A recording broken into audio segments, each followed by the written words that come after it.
Emmy Noether, the most important mathematician you've never heard of.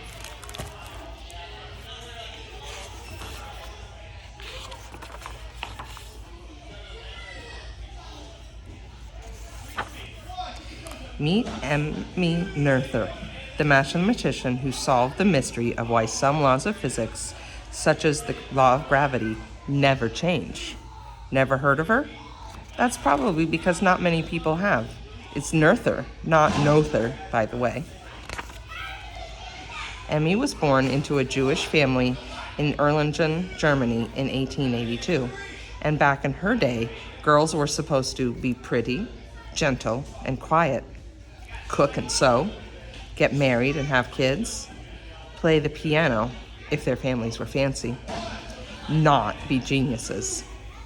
But Emmy was considered plain, not interested in cooking, sewing, or other homemaking skills, not interested in getting married or having kids, a lousy piano player, super terrific at puzzles and math, which no one took much notice of because she was a girl.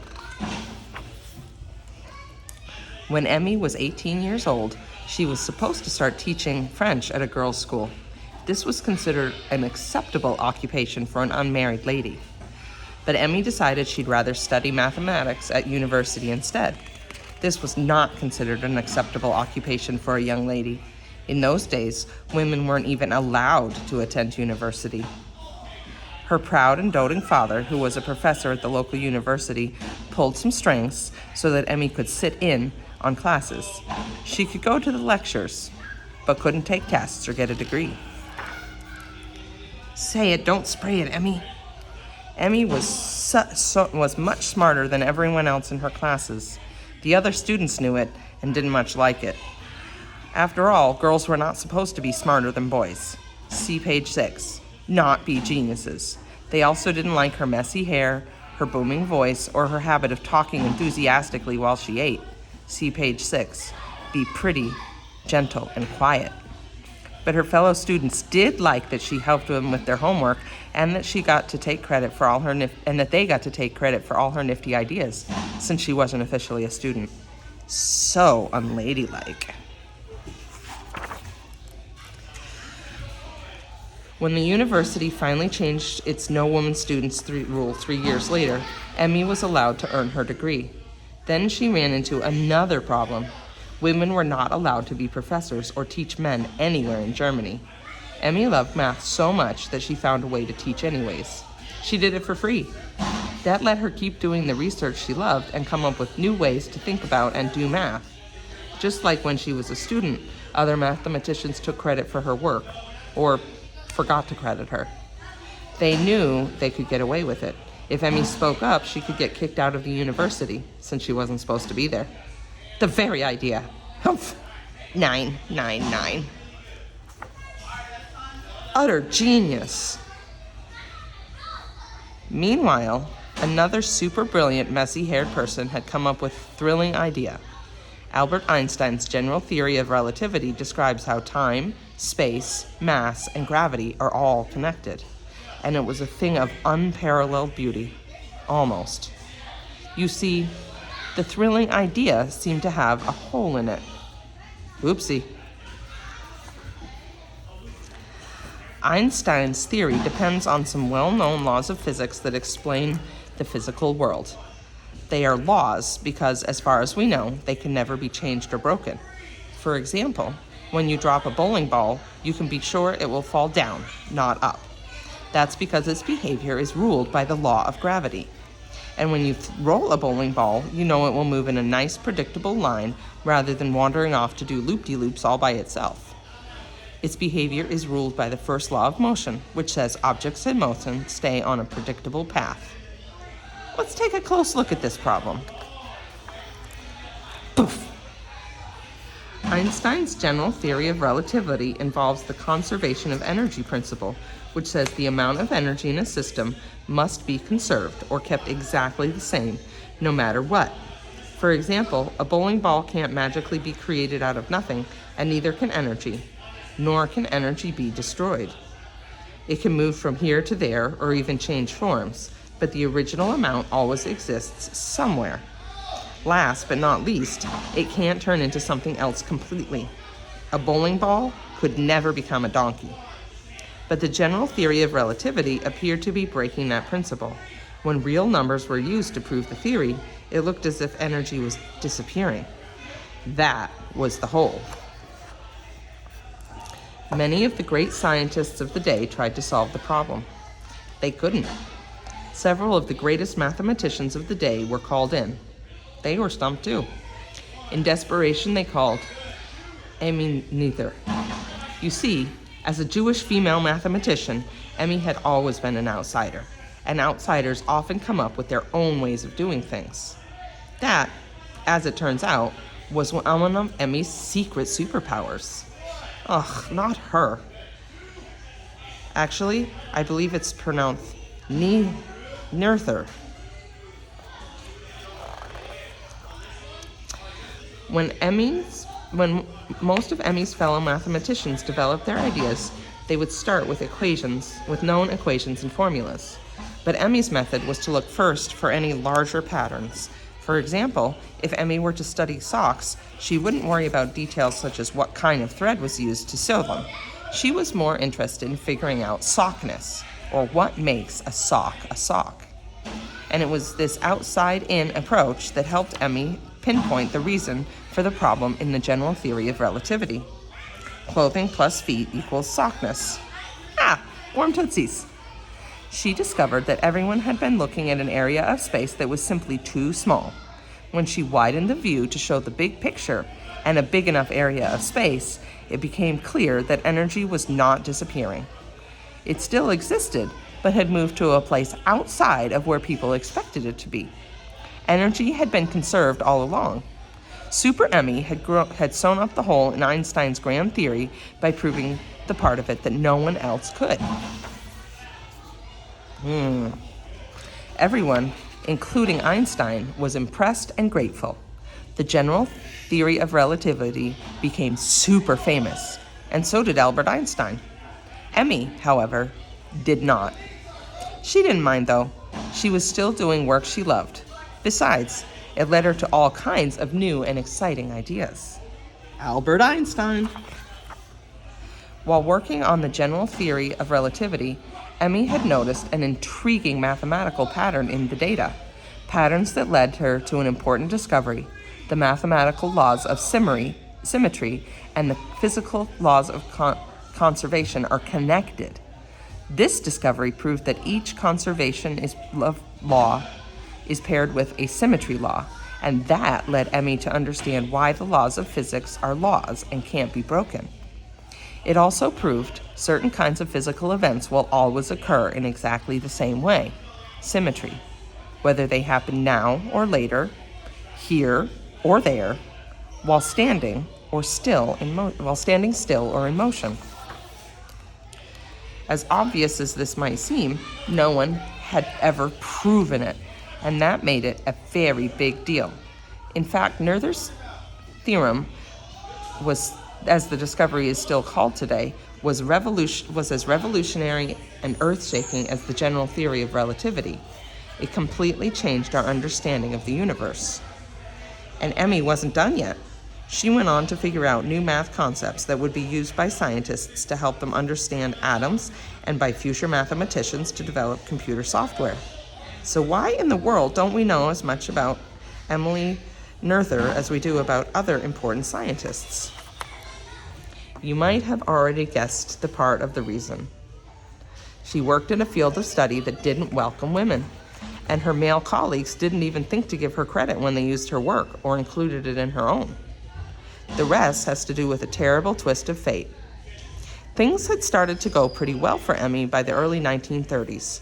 She was finally getting international attention for her achievements, and even though not everyone was happy about it, she was earning a small salary as an assistant professor. But then, in 1933, the Nazis came to power in Germany. They promoted the hatred of and discrimination against certain groups, including Jewish people like Emmy. Life became increasingly difficult, and Emmy lost her hard-won university position. Still, Emmy kept teaching, in her home and in secret. Everyone was welcome, as long as they loved math. Emmy's friends were scared for her. The Nazis were arresting Jews and sending them to labor camps. Many were never seen again. How long before the brown shirts appeared at Emmy's door? Not for math lessons, but for her. With her life in danger, Emmy had to flee the country. In the United States, many people, including Albert Einstein, worked to help Emmy. They found her a job at a women's college where she was welcomed with open arms. Now, for the first time in her life, Emmy was surrounded by female colleagues and students. It was to be the beginning of a spectacular new career. Tragically, though, Emmy got very sick and died soon after her arrival. Her ideas, however, live on. Noether's theorem is still fundamental to the study of physics, even though most people who use it have no idea about the woman who invented it. And her later work plays an important role in the fields of quantum mechanics, the area of physics that studies the inner workings of atoms, and computer science, a field of study that didn't even exist in her day. So just who was Emmy Noether? Loud lady, great friend, super brainy, inventor of not one but two major ideas that changed how we understand the universe. Very important thinker. Here's author's notes. Albert Einstein once described Emmy Noether as the most significant creative mathematical genius thus far produced since the higher education of women began. But this is an understatement. Emmy Noether was one of the most significant creative mathematical geniuses ever. Emmy Noether was born in 1882, the oldest of 4 children and the only girl into a Jewish family in Erlangen, Germany. Little is known about her mother, Ida, other than that she came from a well-established family and was an accomplished violinist. Emmy's father, Max, was a mathematics professor at Erlangen University. He was largely self-taught. During his youth, Jews weren't allowed to attend German universities. While the Noether family was not religious, their mindset was very much inspired by Judaism. In Talmudic or Jewish tradition, asking questions and arguing alternative points of view are actively encouraged. By the start of the 20th century, Jews were no longer barred from German academia. Women of all faiths still faced restrictions, however. They weren't allowed to enroll in university as degree-earning students until 1904. Emmy earned her PhD with highest honors in 1907. Women were also prohibited from teaching professionally in any German university. Emmy sidestepped this rule by teaching without pay and by using another professor's name. Only the money from a small inheritance allowed her to keep a roof over her head. Math matters. Physics, the study of matter and energy, and mathematics, the study of numbers and their relationships, are intertwined in areas of science. Physics uses the language of math to express its ideas and findings. In 1915, David Hilbert, a respected mathematics professor at the University of Göttingen, invited celebrated physicist Albert Einstein to Göttingen to present his new general theory of relativity. What started as an agreeable investigation into the math behind the theory turned into something of an academic battle between mathematicians and physicists.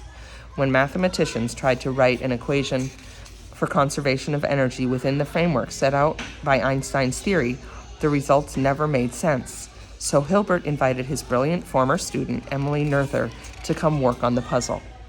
Emmy's expertise was in the field of algebra called invariance. It deals with sets of mathematical objects that remain unchanged when transformations, or manipulations that change an object's position in space or time, are applied to them. No matter what order they are in, when you count them, the final tally will always be the same. That's invariance. The fact that gravity's force is always the same, no matter what time of day it is another example of invariance. Emmy applied her knowledge of invariant algebra to the general theory of relativity. Doing so, she realized that the general relativity caused by the laws of conservation to behave differently than expected. This was because the geometry of space and time also behaved differently where relativity operated at such large scales. She proved that, in fact, the energy conservation laws did hold when relativity's effects were properly framed and accounted for. Emmy's insights helped solve the problem that had kept Einstein from announcing his theory to a wider audience. They also led Emmy to her own revolutionary discovery that every conservation law is paired with a continuous symmetry law, or types of invariance. Her breakthrough was expressed as a set of 4 related mathematical equations, now known as Noether's theorem. The theorem can be used to explain why waves on the surface of the ocean move the way they do, or why spinning symmetrical wheels help keep a bicycle upright and moving forward. Even more important, it changed the way scientists viewed and understood the very structure of the universe. Next, she tackled an area of abstract algebra called ideal theory. Her work helped lay the foundation for an utterly new field of math called modern algebra, also known as algebraic geometry, which underlies almost every aspect of computer science. Yet even as she continued to originate important ideas, Emmy wasn't given credit for her contributions. In a letter to a friend, she described the oversight this way: "My methods are really methods of working and thinking. This is why they have crept in everywhere anonymously." This comment fits neatly with what else we know about Emmy's personality, that she was characteristically modest and lived the same way. She wasn't concerned with matters of ego or money, or fashion, or food for that matter.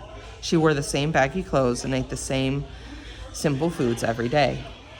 Her favorite pastime was to go on long tramps around the city with her students, engaging in math talk. Often they'd end up at her tiny apartment where, over plain pudding, the math talk continued until the wee hours. Escape to America. In the early 1930s, Germany was going through difficult times, and the National Socialist German Workers' Party, or Nazis, rose to power by taking advantage of people's misery and frustration. Nazis believed Germany's problems would be solved by getting rid of groups of people they considered weak or not German enough. Jews were at the very top of their list. Emmy Noether, like all other German Jews, suddenly found her life in great danger. So in 1933, aided by her friends in the academic community, Emmy sought asylum in the United States. Earlier that year, Albert Einstein had also fled from Germany for the same reasons. He was given a teaching job at Princeton University. Emmy's friends had hoped to obtain a post for her there too, but she was refused, because she was a woman. Instead, she was offered a post at Bryn Mawr College, a female-only institution.